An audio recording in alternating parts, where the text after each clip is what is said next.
कभी कभी ऐसा हो सकता है कि तुम्हारा मेरे ऊपर श्रद्धा बनी रहे, विश्वास बना रहे, उसके बावजूद ध्यान कम हो जाए। ये कोई बड़ी बात नहीं है, ये बहुत आम बात है। कभी कभी ध्यान भटक सकता है, लेकिन जो मैंने तुम्हारा हाथ थामा है और जो मैंने तुमसे वादा किया है कि तुम्हें कभी छोड़ूंगा नहीं, और तुम चिंतित मत रहो कि तुम पहले की तरह मेरा ध्यान नहीं कर पा रहे हो। जब तुम्हारा मन बहुत बहुत बहुत ज़्यादा परेशान होता है ना, तब जाकर तुम इस स्थिति में आ जाते हो कि जब तुम कुछ कह भी नहीं पाते और तुम्हें ठीक ठीक पता भी नहीं होता कि तुम्हें चाहिए क्या। उस वक्त ना सब तुम्हारी आस्था सब जगह रहती है, पर तुम्हारे रिश्ते उस वक्त मौन से हो जाते हैं। और वही हुआ इस वक्त। तुम इससे ये कभी चिंता मत करना कि बाबा ने मुझे छोड़ दिया है या आप दरबार के दरवाजे बंद कर दिए हैं। ऐसा कभी नहीं हो सकता, कभी भी नहीं।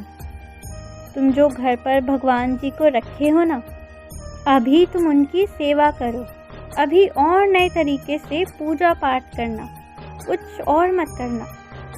अभी जो है ना, उनकी सेवा करो। कुछ लोग ऐसे हैं, निश्चित ऐसे हैं, जिन्हें तुमसे मतलब नहीं है, लेकिन तुम्हारे पैसे से मतलब है, तुम्हारे दिए गए तोहफों से मतलब है। पर उनसे तुम्हें ही मतलब नहीं होना चाहिए। बस जितनी ज़रूरत है उतना ही उनके साथ रिश्ता रखो। और बाकी जो वो लोग हैं ना, जिन्हें तुम्हारे पैसे या किसी चीज़ से मतलब नहीं है, वो तुम्हारे ओहदे तक का ध्यान नहीं देते हैं। तुम गलत रहते हो तो तुम्हें डांट देते हैं, तुम्हारी फिक्र करते हैं, तुम पर हक जताते हैं। जो तुम्हारे अपने लोग हैं, जिन्हें तुम्हें खोने का डर होता है, तो फूट फूट कर रो पड़ते हैं। जो तुमसे दूर होकर नहीं रह सकते, उस तरह के लोग जो तुम्हारे अपने हैं ना, उनके साथ रहो, उनके साथ समय बिताओ, उनकी खुशी पर ध्यान दो। तुम चाह भी रहे थे कि अन्नदान करो, पर ये नहीं हो पाया। उसके पीछे का कारण सिर्फ और सिर्फ मैं हूँ। तुम चाह रहे थे देना, पर जो लेना नहीं चाह रहा था, या जिसकी किस्मत में वो चीज़ नहीं लिखी हुई थी ना, तो फिर वैसे में वो करना सही नहीं था।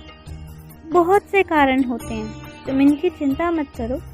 तुमने अपनी तरफ से प्रयास किया, यही सबसे बड़ी बात है। इसलिए इन सब चीज़ों से निश्चिंत रहो और खुश रहो।